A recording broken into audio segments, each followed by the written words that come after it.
شهر رمضان الذي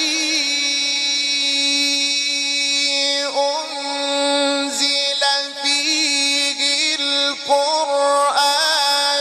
هدى للناس وبينات من الهدى والفرقان